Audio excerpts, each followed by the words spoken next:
네, 안녕하세요. 대표 변호사 김용국입니다. 요즘 집값도 오르고 전세 사기 등등 부동산 관련 문제가 많잖아요.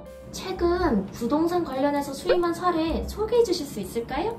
네, 보증금 반환 청구 소송이라고 들어보셨나요? 보통은 계약기간이 종료된 후에 보증금 반환을 요구하는 원고 측과 보증금을 반환하지 않겠다고 하는 피고 측 사이에서 일어나는 소송들인데요. 이런 소송들은 인과관계가 명확하고 또 거의 분명하기 때문에 보통 법리적으로 다툼이 생기지도 않고 원고 측에게 보증금을 반환해라, 그런 판결이 주로 나옵니다. 그런데 오늘 말씀드릴 사건은 양측이 서로 치열하게 법리관계를 다툰 흔하지 않은 사례를 말씀드리겠습니다.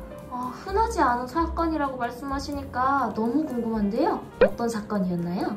저희는 이 사건에서 피고 측, 즉 임대인 입장으로 소송을 진행했기 때문에 보증금 반환 청구 방어 소송이라고 할 수 있는데요. 보통 임대를 줄 때 보증금을 받지 않습니까? 또 그 보증금을 받고 어느 기간 동안 월세를 얼마를 받았고 그렇게 집을 빌려주었다는 임대차 계약서를 작성하죠.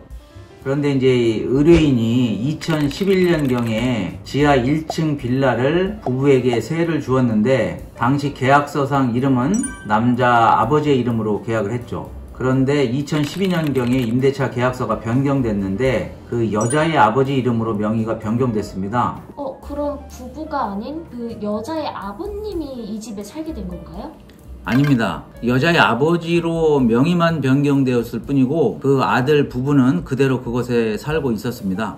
그렇다면 명의가 왜 변경되었나요? 그때 그 부부의 남편이 사업을 준비하고 있었고 또 현금이 부족한 상황이라 자기의 장인이었던 여자의 아버지에게 보증금만큼 현금을 빌리고 그 임대차 계약서 명의를 여자의 아버지 이름으로 다시 쓴 것이 확인됐습니다. 그런데 원래 계약자였던 사람, 즉 남편의 아버지가 임대차 보증금을 돌려달라고 피고에게 소송을 했는데 그때 의뢰인은 계약서상에는 분명히 명의자가 바뀌었기 때문에 원고에게는 보증금을 돌려줄 수 없다고 한 것이었습니다.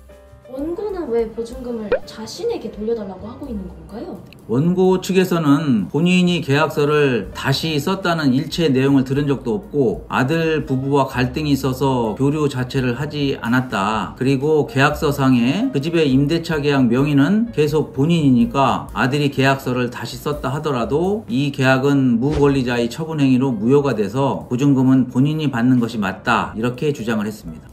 이렇게 들으니까 또 원고 측 말도 맞는 것 같아요. 원고 측 말이 맞다고 한다면 이 사건이 정말 어렵게 흘러갔을 겁니다. 하지만 결정적으로 증인으로 나왔던 부부의 아내의 이야기로 이 상황이 완전히 뒤집어졌습니다. 그 아내의 말에 따르면 이 집에 살다가 이혼을 했고 이혼하기 전에 2012년에 그 남편이 여자 자신의 아버지에게 임차권을 양도했고 현금 1,200만 원을 빌려갔다. 그리고 그런 내용들은 원고 측과 약 4개월간 함께 지낸 적이 있었는데 그동안 자신은 보증금과 계약서가 바뀌었다는 이야기를 원고에게 자주 했었다며 원고도 이미 알고 있는 내용이라고 원고 측이 지금 거짓 주장을 하고 있다, 이렇게 이야기했습니다. 그러면 이 계약은 어떻게 되는 건가요? 실제 그 집에 거주한 것은 그 아들 부부고 그들이 계약 당사자라고 할 수 있으며 남자의 아버지였던 원고는 그 내용을 알고도 별다른 조치를 취하지 않은 것으로 모아서 묵시적으로 추인하였다고도 볼 수 있었습니다. 그 때문에 이 계약서가 효력을 갖고 있다고 볼 수 있었습니다. 이 원고의 거짓된 주장과 계약서상 누락된 부분도 있었기에 사건이 길어지기도 했습니다. 사건을 진행하면서 상대 측 주장의 허점을 많이 찾아내려 노력을 했었습니다. 또 그에 맞게 법률도 찾고 판례를 찾아서 재판에 임했고 결국 법원은 원고의 소송을 기각한다, 소송 비용은 원고가 부담한다 라며 저희 손을 들어줬습니다. 계약서가 정말 중요하다는 걸 다시 알 수 있는 사건이었던 것 같아요. 그럼 변호사님, 이 사례를 통해서 저희가 꼭 알아야 할 포인트가 뭘까요?